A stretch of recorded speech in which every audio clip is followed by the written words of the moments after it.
嗨，大家好，我是躺平叔。今天是2026年7月9号，這一期我們繼續聊聊恒大清盤，聊聊中國的房地產。首先，我們看一看國際投行摩根士丹利，它7月份發布了最新的中國房地產研究報告。我們看看它是怎麼說的。摩根士丹利研報揭示了樓市現狀，就是我們現在樓市什麼個狀況。根據它這個研報，它這個報告通過跟蹤數十個樣本城市核心数據，對當前二手房市场的供需两端进行详细的数据量化。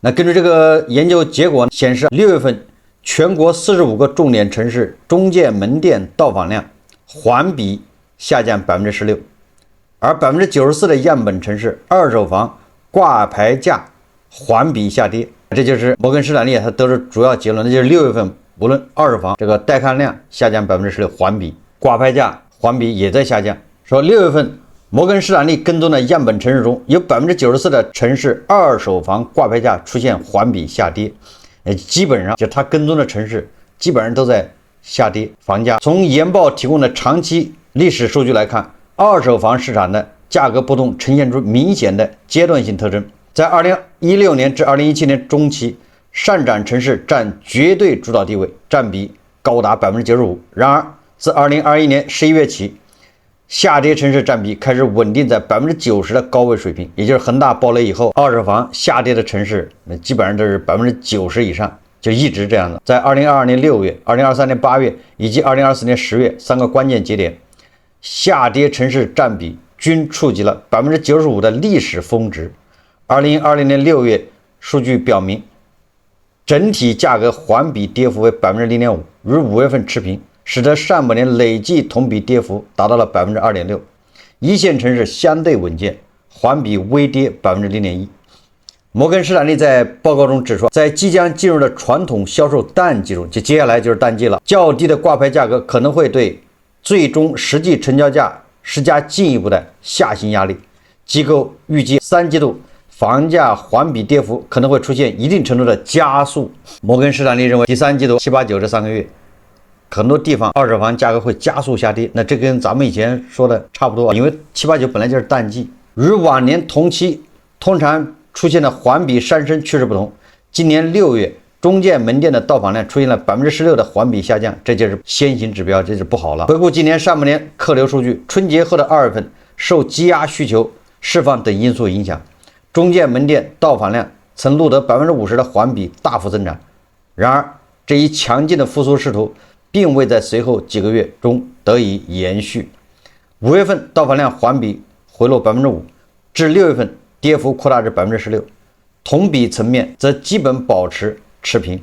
摩根士丹利將這一現象歸因於3月至5月銷售反彈後，政策效應的逐漸消退以及前期積壓的需求階段性釋放完畢。摩根士丹利他也不太清楚為什麼5月份往後就降了，是因為學區房這個事情結束了，誰還等到6月份還買學區房？來不及了，就這麼簡單。到訪量作為反映市場前端活躍度的先行指標，其連續下滑態勢引起了機構的關注。報告提示，到訪量下降疊加第三季度季度性因素，可能導致主要城市二手房銷售在第三季度出現同比負增長，這要求市場參與者對實體市場短期復甦保持客觀謹慎的預期。在二手房總掛牌量環比微升 0.2% 的同時，新增掛牌量卻出現了環比和同比雙重下降。研報揭示了一個在掛牌市場中結構性分化現象。6月份約50個樣本城市在總掛牌量保持了小幅上升， 35% 的城市總掛牌量甚至達到了歷史新高。然而從增量維度觀察，新增掛牌量環比減少了 3%， 同比降幅達到 13%。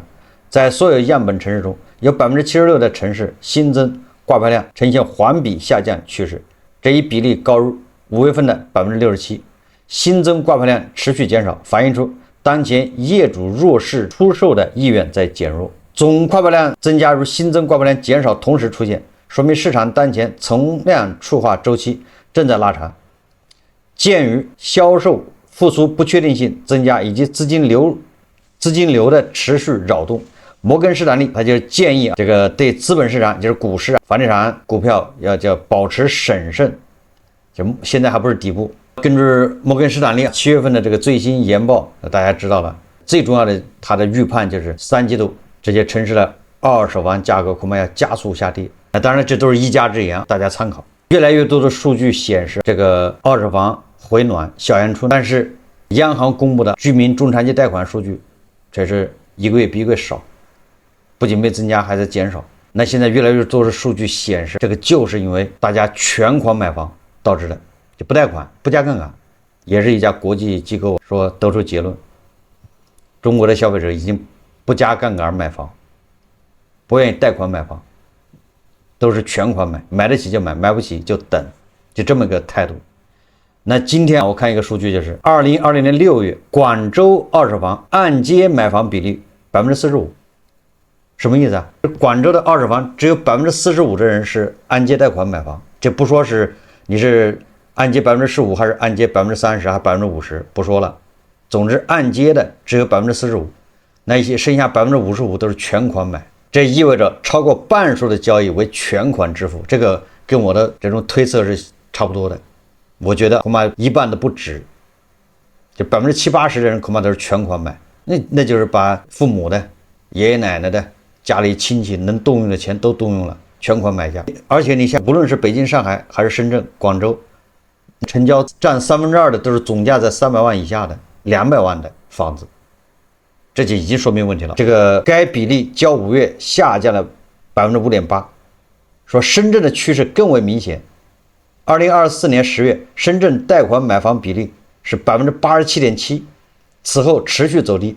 2020年6月已經降至73.6%，就深圳貸款買房比例還是高一點，但是它比它高點比起來，那是降了14%了。也就是越來越多的人都是全款買房。從更長的時間軸看，2018年到2025年間，深圳二手房全款買房比例在2023年達到峰值32%，2024年回落至17.9%，2025年回升至22.3%。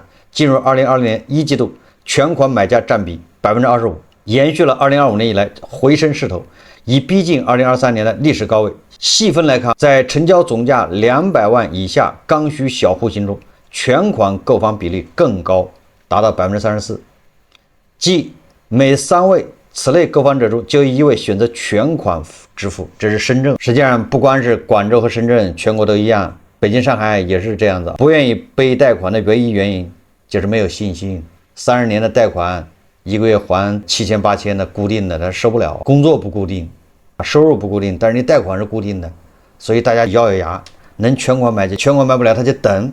等到后年就開始漲，同時也解釋了為什麼很多2線城市、3線城市、4線城市加速下跌。為什麼？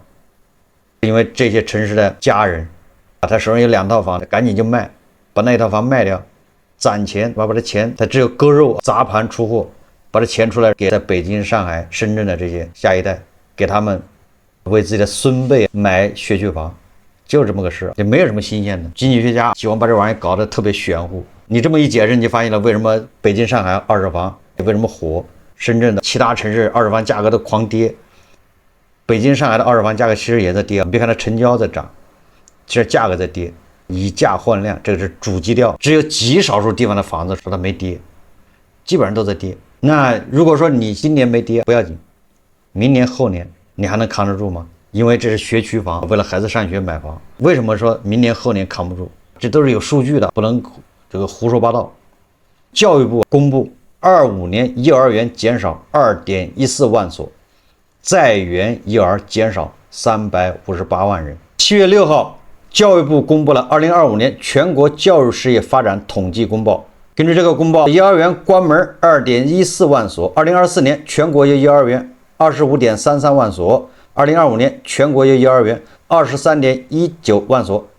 2.14万所幼兒園倒在了2025年，其中民辦的是1.47萬所，公辦的是6700所，就是連公辦幼兒園都在倒閉，就不要說民辦，民办還貴，對不對？2.14万所，一天差不多是吧？60所吧，平均一天，我大概算了一下，也不多，一天60所幼兒園關門，平均。第二個，在園幼兒減少358萬，2024年在園幼兒3583.99萬，就是3584万。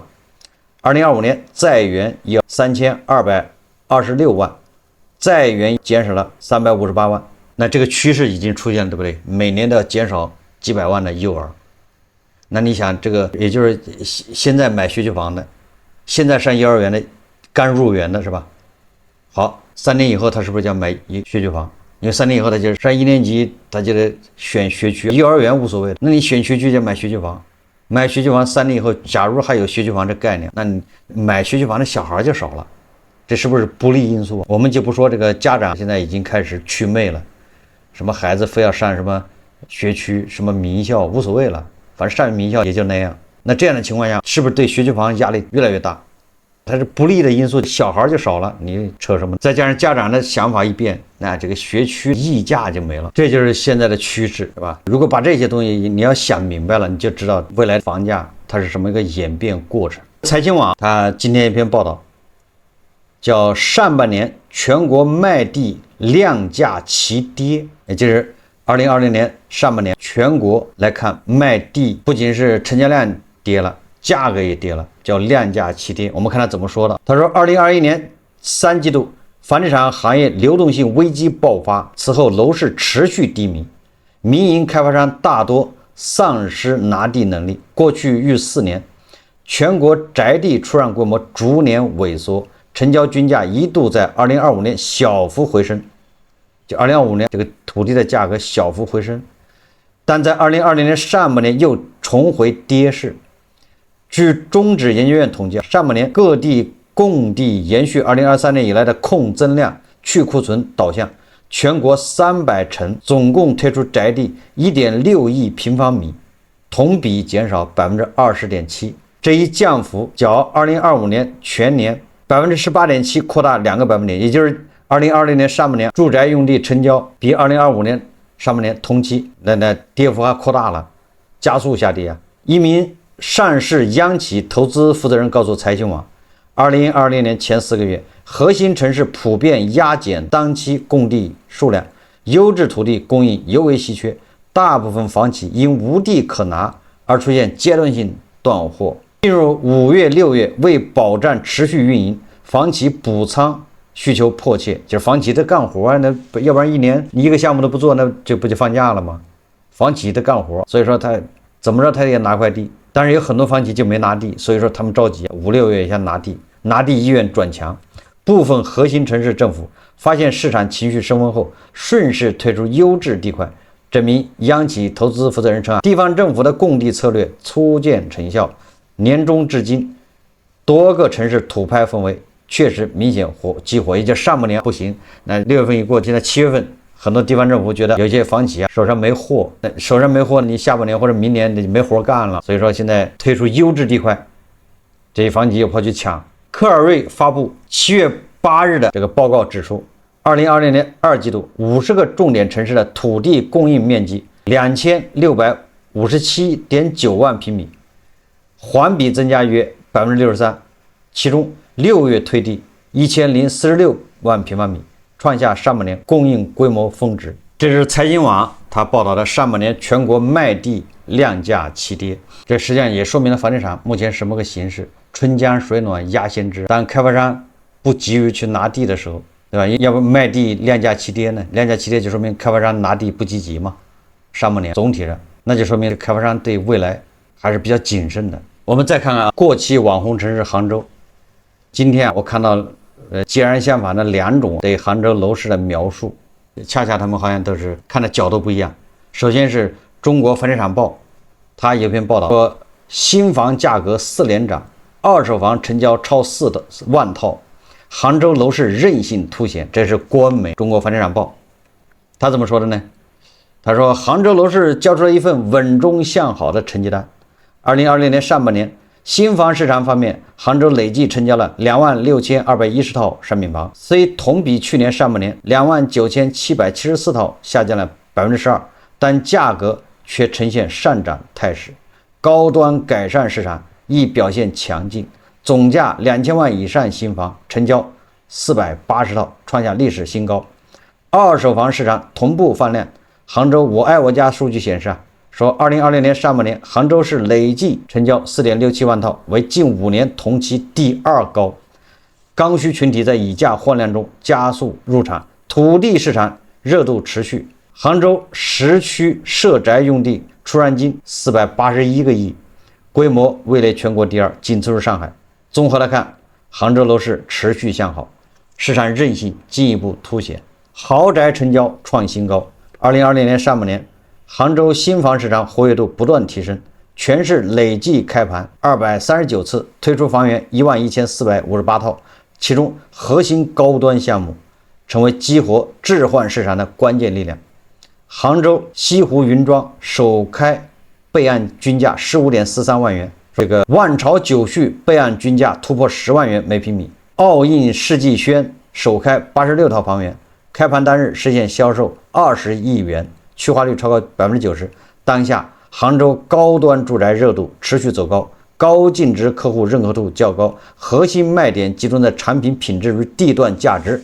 杭州一位高端樓盤銷售人員表示，一位參與豪宅項目開發的房企內部人士認為，此前受土地限價等政策影響，杭州真正具有稀缺地段和高品質產品力的豪宅供應相对不足，市場長期處於有需求缺產品的狀態。今年上半年大批高端改善產品集中入市，有效滿足了此前積累的改善和高淨值客戶需求。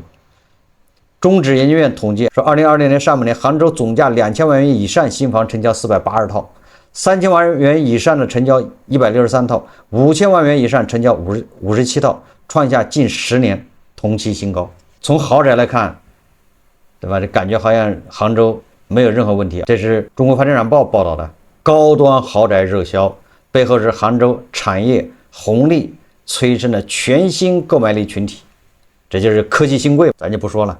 總之，杭州的科技新貴，他們成了住房需求堅實的支撐。與新房豪宅熱銷不同，二手房靠性價比激活市場。杭州我愛我家數據顯示，杭州二手房上半年累計成交4.67萬套，總量僅次於去年同期的4.89萬套，成為5年同期第2高位。說剛需群體是二手房市場的成交主力。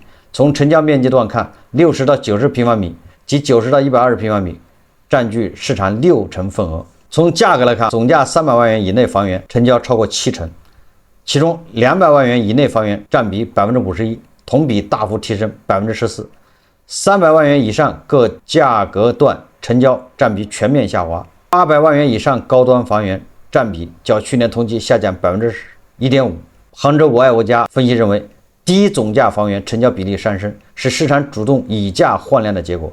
數據顯示，2026年上半年二手房成交均價26817元每平米，環比下跌7.4%，價格回調有效撬動了剛需購買力。那這是中國房地產報對過氣網紅城市杭州的樓市的一個報道，那就是豪宅很豪，底氣很足啊，科技新貴瘋狂的買，就這意思。一開盤就去化90%，根本都不夠賣。那今天正好有個自媒體叫一地產章子怡，7月8號。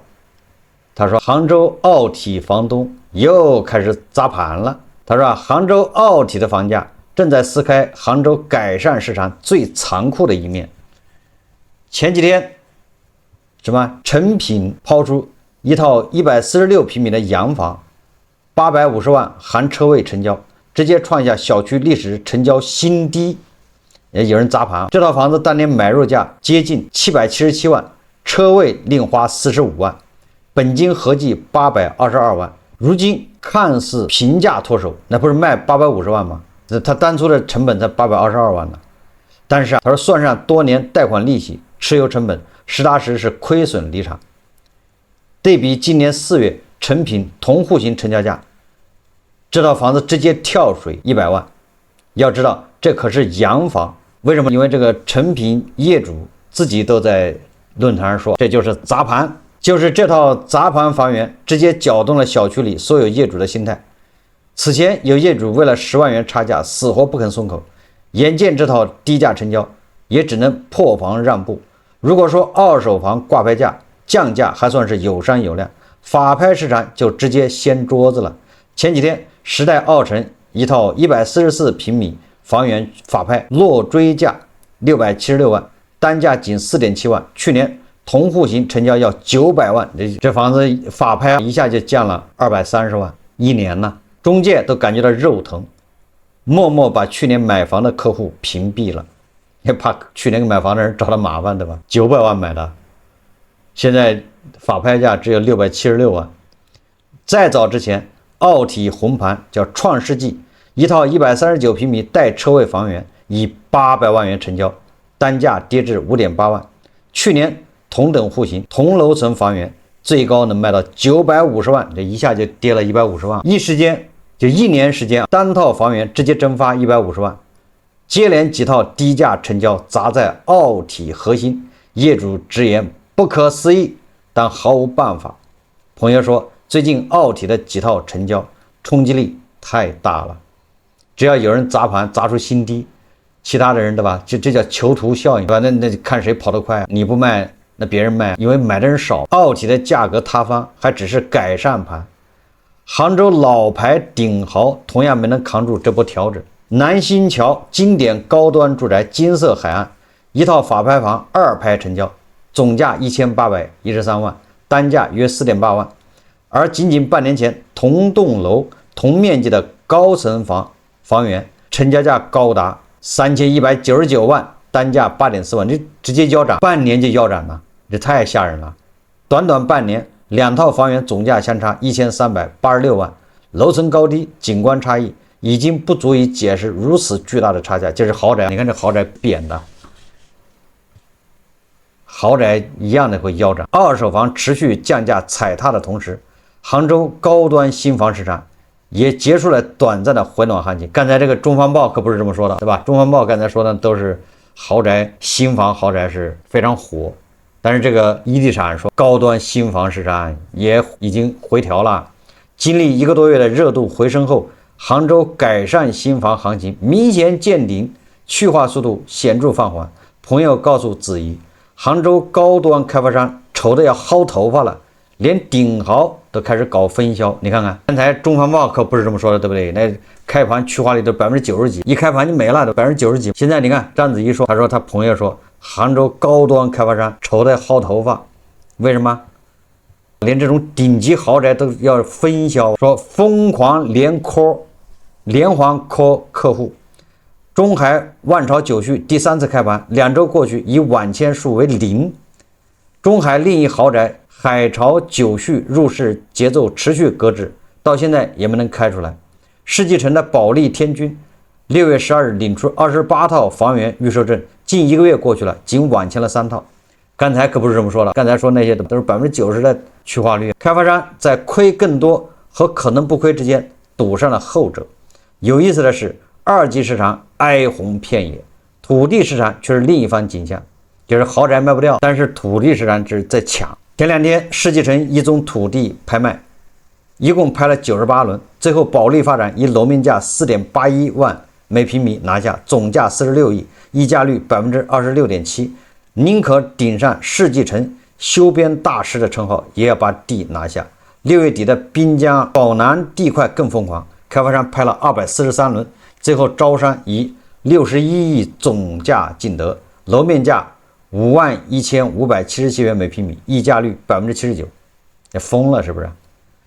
二手房、法拍房價格一路塌方，央企爸爸們卻在土地市場殺得頭破血流，這大概就是杭州樓市當下最魔幻的一幕。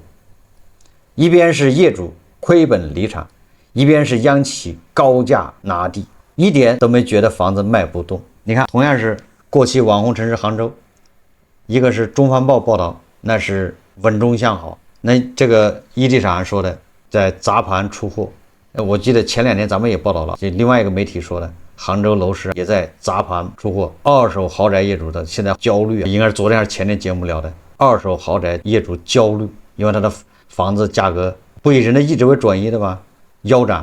你說你去年5000萬買的房子，現在值3000多萬，關鍵賣不掉，沒人買，人家有錢人買新房，你說咋弄？